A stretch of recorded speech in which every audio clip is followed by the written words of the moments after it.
Well, happy Earth Day. What a perfect time to talk about growing and gardening. In the next half hour, we'll share tips on eco-friendly gardening and tricks for managing your backyard greenhouse. Then we'll transform wild leeks into a delicious taste of spring. We'll also answer your questions, share a garden tour, and the dirt from across the region. Great gardening is next. Gardens are always a work in progress.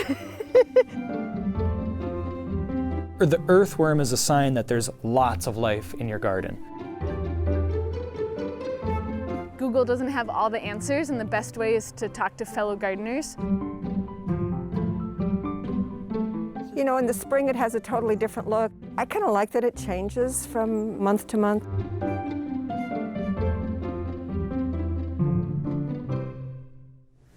Welcome to Great Gardening. I'm Karen Sunderman, and happy Earth Day indeed. You know, for gardeners, that's every day, right? Well, our guest experts are here to share their growing know-how, and that includes Deb Burns-Erickson, a professional grower and gardener. Glad that you're here. Thank you, Deb. And Bob Olin. He is a horticulturalist and educator in St. Louis County and beyond. We are lucky to have both of you. Thank you. Our pleasure. Yes. Yeah. And what Happy Earth Day to you as well. Seriously, what a beautiful day. Now, our telephone volunteers are from St. Louis County Master Gardeners Program, and we want to thank them for their support and their time here for Great Gardening. And we'd like to encourage you to call in your questions for our experts. We'll get through as many as we can, and the number to call is 218-788-2844 or toll free 877-307-8762. And you can also email those questions to ask@wdse.org. Okay. Spring really is poppin' today. You know, Earth Day, yes. I saw dwarf iris on my way to work. I see ramps out there. What else is growing? Oh, we're beginning to see some of the spring flowering bulbs jump and some of our beautiful flowering shrubs. Oh, here's some Forsythia, speaking of flowering shrubs. Warm, sunny site, beginning to break bud there. And I want to just point out, it's one of the first flowering shrubs to emerge in the spring. Beautiful yellow flowers that come from the flower buds, and then the vegetative portion comes a little later. That's out near the tips. So we'll get a little bit more of that later. But that's the first. And then, of course, we're going to follow it up with a lot of them, like the star magnolia. Those are tighter in bud, but did find some of them breaking bud. So they're in our landscape. And this one kind of surprised me. I drove past this particular location, household, in a southern exposure, and there were so many beautiful hyacinths out there. They emerge early. And they were just a wonderful part of the landscape, and people don't often think of the hyacinths, but a beautiful spring flowering bud flower that is a little bit more frost resistant, really. I looked hard for tulips. It's a little early for some of our tulips. I found one finally, but they do come a little later, as the daffodils, narcissus do as well. Yeah. I love that you're out there being a detective, hunting for spring bloomers. That's awesome. It's a fun time of year. You know, spring is my favorite time. Everything is emerging. We came off of winter, and things are breaking bud, and we're just beginning to see these in our landscape now. Yeah, it's so fun. Yes, absolutely. And Deb, you took some time out from your own greenhouse to come here, and I know that there are people who have their greenhouses in the backyard. You have some tips for us. Right. It's a great idea to try your hand at doing a greenhouse. Determine the size and your location first. Your location, I think easy access is number one, but also it's oriented north and south. The sun gives it a little bit of rotation, so you get shade at different times, so everything's not getting blasted with heat. And then wind protection, and the wind protection for the greenhouse itself, not to mention the wind protection from the plants, but you can lose a greenhouse to wind too. And so when you first start firing it up now, get it clean, get it sanitized, try to get everything washed down. We like to use a little bleach even in it just to keep it sanitized. And then when you're selecting it or making it, consider what you want for flooring, keeping out insects, keeping out weeds, keeping out mice. Mice can do a plethora of damage to your your crops to anything that you have in it. Do they eat on the plants? Oh yes, they will. Yeah, like if you think pansies, they're, they can take the cold, they can go closer to the floor because it really matters where you put it in the greenhouse. That if it's on the floor and mice get in, they will eat them all. We've lost entire crops of pansies to mice. Wow. So consider that. Okay. And then also, so benching and where you place things. Metal adjustable shelves are really nice, and you can grow things that can tolerate more cool on the bottom, or things that can tolerate more shade. And then wood benches are nice, but they can absorb odor, they can start to break down, and metal just seems a lot easier to work with. And one of the most important things, once you're fired up and you're getting heat in there from the sun, and as the sun warms it, you really want to cook it out. You really want to get the cold out of the ground. So close it up when you first start heating it. Really heat it as hot as it will get, as long as you don't have plant material in it, and then start to drive the cold out of the ground. Take the heat from up high and push it down into the ground. When you're sterilizing it, the water really helps to warm the soil too.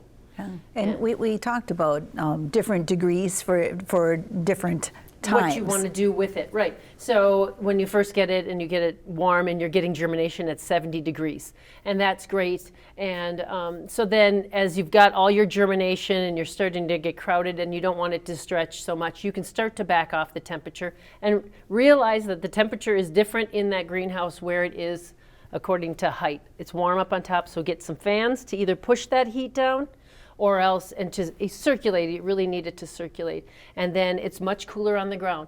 So even a fan on the ground pushing up will warm that spot. It's amazing what just fans will do, and you need to consider the temperature. Well, right now it's like when everybody wants to get stuff out there in their greenhouse. So thank you for these tips. That's huge, absolutely huge. And we're going to take a quick tour of a front garden in Duluth. This was originally recorded in 2018, and it is The Transformation of a Front Yard by Linda and Norm Heron, and it is inspiring.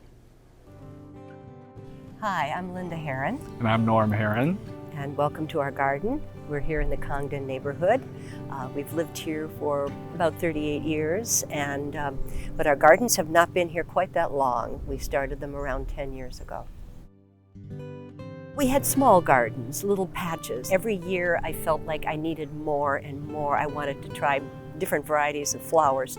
And so I thought, well, we'll just make the garden a little bit bigger. And finally we reached the point where we thought, let's just take up all the grass, do all flowers. It's all perennials.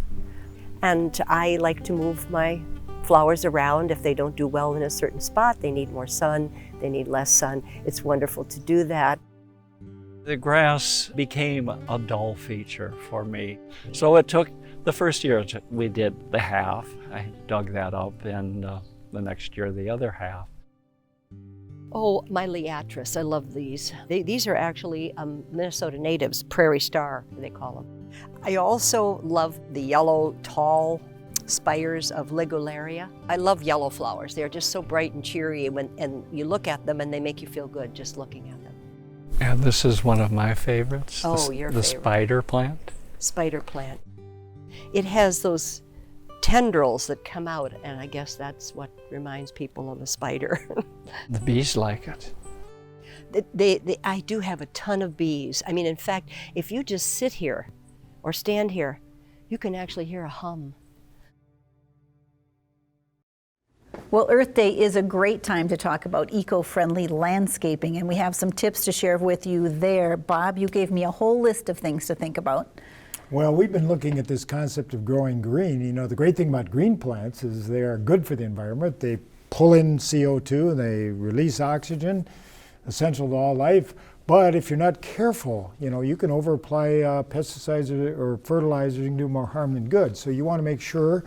And we have the options as gardeners. You can avoid all synthetic pesticides and fertilizers. Fertilizers do come from, they use natural gas to set them and fix the oxygen from the air, so just avoid them. So you're going to get nutrient from someplace, so you want to supply from organic sources. And people who know me know I'm always composting everything. I pick up potato peelings and other folks' houses and coffee grounds and so forth. Compost it all.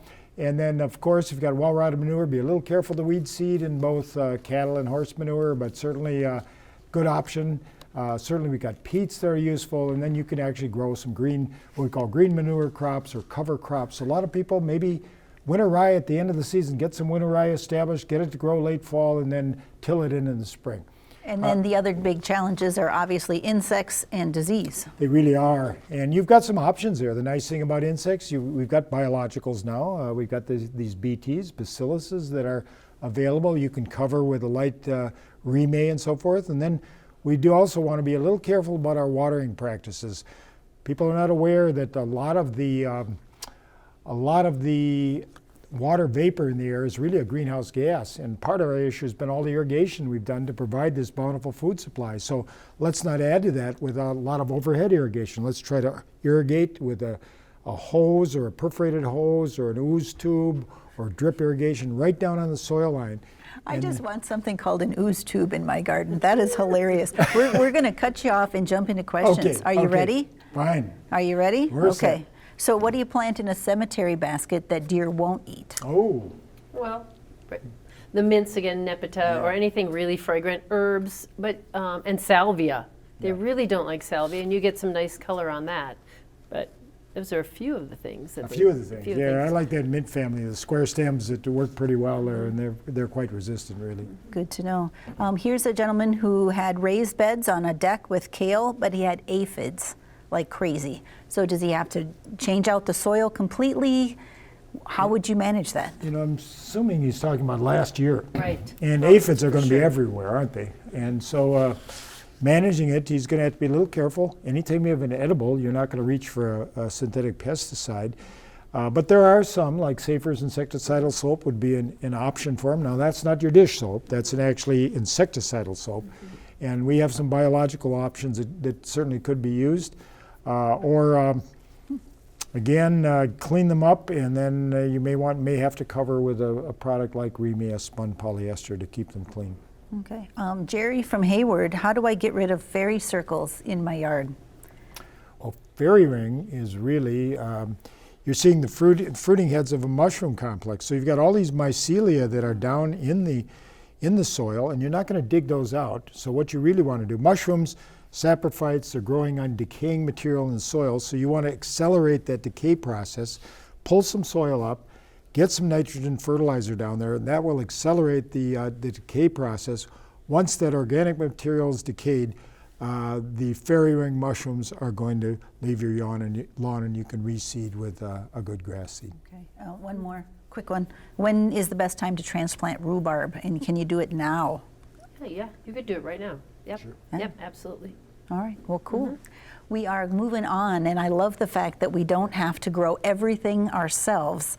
Take a look at this time lapse by Thomas Soderberg. These are ramps or wild leeks, and right now they are sprouting on hillsides and in the woods and even in town. It's so fun to see them grow and react to the light. So thanks, Tom, for doing this special time lapse for us. And there are plenty of foragers and cooks out there harvesting right now. And as a matter of fact, ramps are the locally sourced ingredient in tonight's Farm to Table segment. So here's a savory and delicious recipe to enjoy. Who doesn't like a puffy muffin? I think that just screams, make it. Hi, I'm Jen Gilbertson, and today we are going to make ramp and goat cheese puffs. Kind of like a muffin, kind of like a puff pastry. So we've got our ingredients in front of me. We're going to have 4 ounces, so roughly half a cup each of wild ramps and scallions or green onions. They're called the same thing. Little dice right across. So there's our scallions. And then we want the same with the ramps, so about a half a cup. And you can use both the stem and the leaves. You can really smell these. These are great, nice and fresh. And ramps are kind of a meld of garlic and onion. So ramps are the first springtime food. They're only available for a very short amount of time. So people crave them and then they're gone for the rest of the year. And then we have Gouda, which we will shred, 3 to 4 ounces. And I feel like ramps just lend themselves to that more of an umami flavor, which Gouda is a great cheese for that. Nice and soft. It'll melt right into those puffs. So we've got 1 egg. Now here's the second one. So we're going to whisk these up quickly. My mom was a really awesome cook, but our kitchen was too small for us to all cook together, so we'd usually get shooed away. So we're going to add the veggies in. We've got our 1/2 cup of wild ramps and our 1/2 cup of scallion. Okay, we're gonna mix those together. My youngest loves to bake. We all love to eat. You know, it's how we connect as a family and go about learning each other's days. For us, that is love. You know, it's the way our family connects with each other. Greek yogurt is not one that I see often in baking, but I really like using Greek yogurt. I actually eat Greek yogurt pretty much every day. When I teach the kids cooking courses, I always say, you know, part of being a cook is making a mess. Part of being a good cook is cleaning up after yourself. They don't really like to hear that much.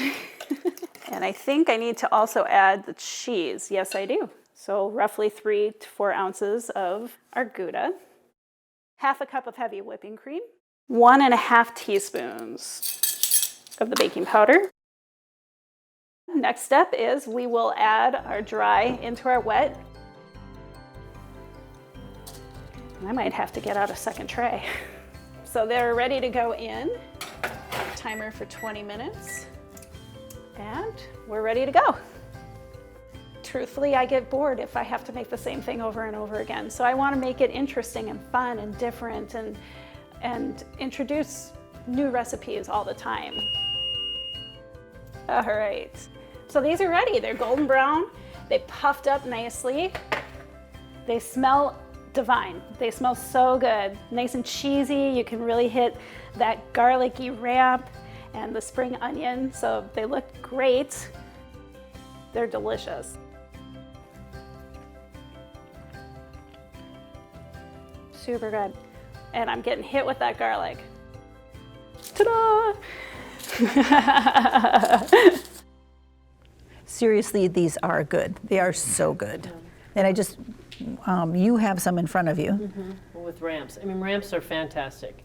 They're so fresh. You have to use them fresh. I think you could dehydrate them, but they're just so good. And a mild onion, garlic, like she said, flavor to them, and fresh now. And you really need to use them now. And you only have really a few days when they're really going to be good. Yeah. So we do have a special foraging special on our YouTube channel, or heading to our YouTube channel, about sustainable harvesting of leeks, these wild leeks. And you know what? Big thanks to forager Ariel Bonkowski for taking us out and showing us the rope. So you want to take a look at that. The big takeaway is tread lightly and don't harvest the bulbs. Right, right, the rhizomes on those especially. Right, you want to be a little careful that way. Yeah. Quick question about leeks came in, not wild leeks, but actual leeks. Do I need to plant them in trenches, or is there a secret way to get that done? This is Kathy from Proctor.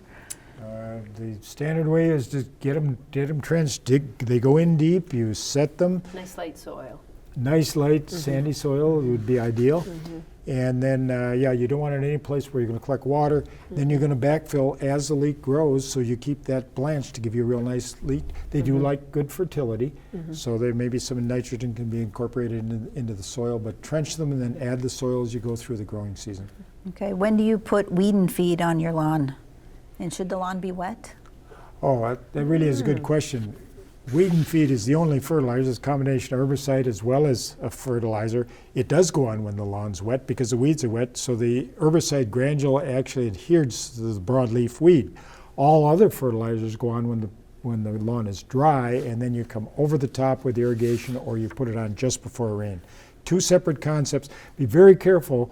We see people using a weed and feed in their garden. You got an herbicide component. So fertilizer is one thing, but weed and feed has herbicide and fertility, and they go on wet so they can control the broadleaves. Okay. And why would white lilacs bloom purple all of a sudden? This is from Bertha.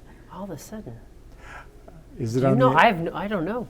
Well, if it's on the entire plant, we have what we call sports that will occur. Right, from a root shoot going somewhere else. You'll get that, and you'll get some genetic variability So that more than likely is what's happening. We've seen that in a lot of fruit trees and other things. I find it interesting because white is one of the older varieties, and for that to go purple seems, it would be just white rootstock. Yeah. Yeah, I don't know. Maybe something else going on. Don't know. Wow. When will my tulips finally bloom? Tell me, because Right as the deer are coming. Yes, that's the truth. They do bloom later. In this last week, and what I wanted to point out is we had these colder temperatures. And with tulips, you want them tight in the bulb right now.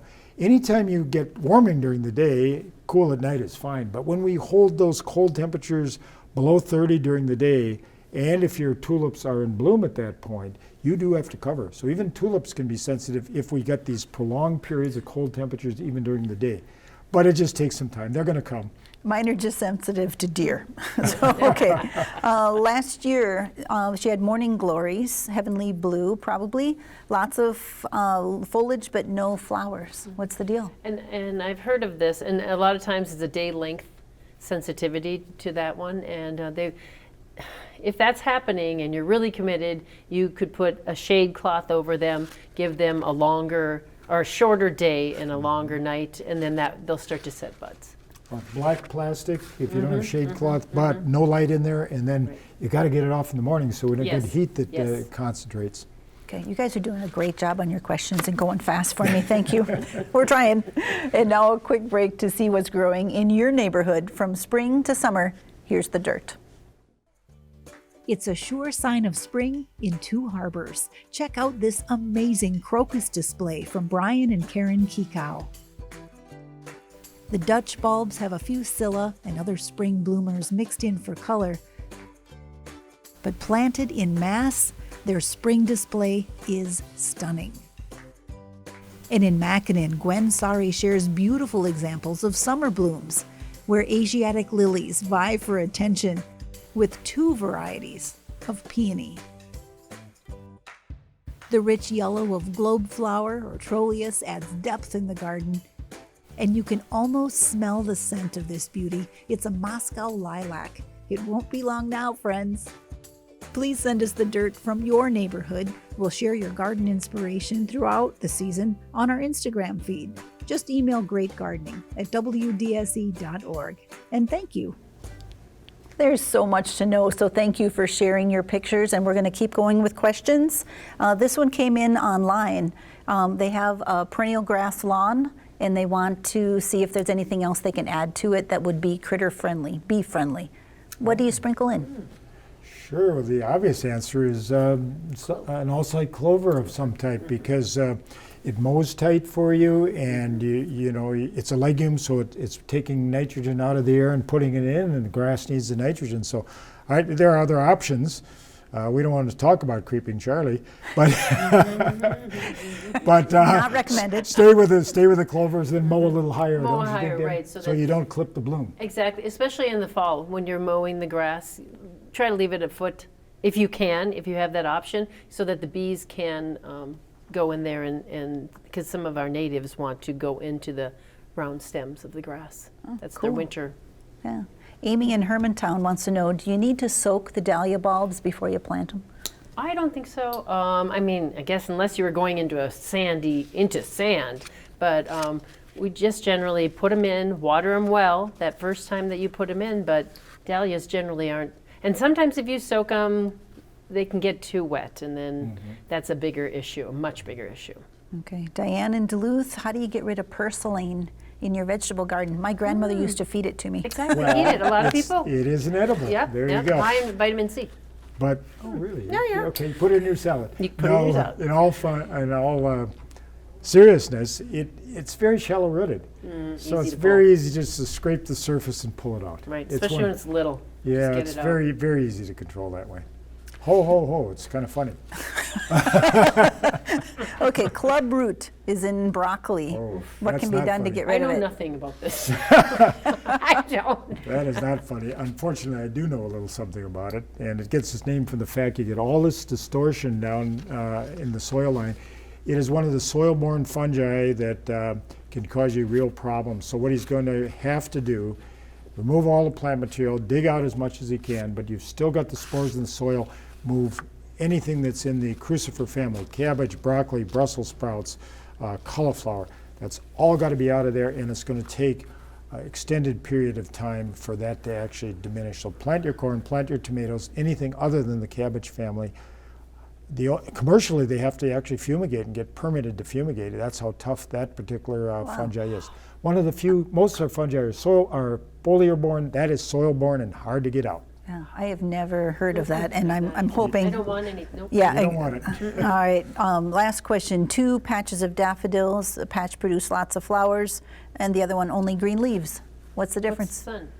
I always go to sun. Sun I mean, exposure. trees, has a tree grown, and there's a lot of times they're underplanted on trees, and one has a tighter canopy perhaps than the other. And this is my favorite question. How soon can we plant our annuals?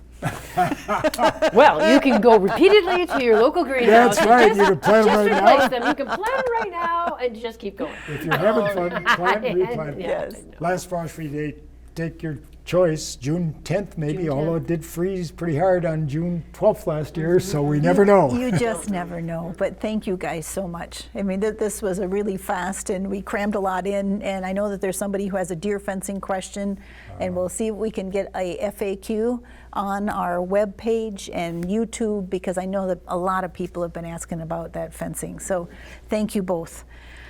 And we'll be in the garden soon. Great. Yeah. So that's a wrap for the spring run of Great Gardening. Thank you. We'll be out in the garden in May and back here in the studio come June with tips to help you move into the heart of the growing season.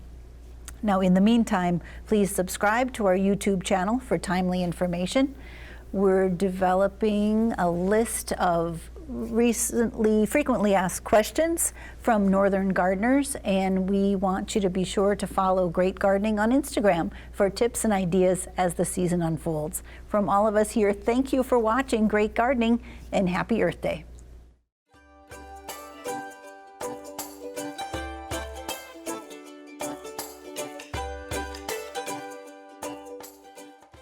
Production funding for Farm to Table segments is provided by the citizens of Minnesota through the Minnesota Arts and Cultural Heritage Fund.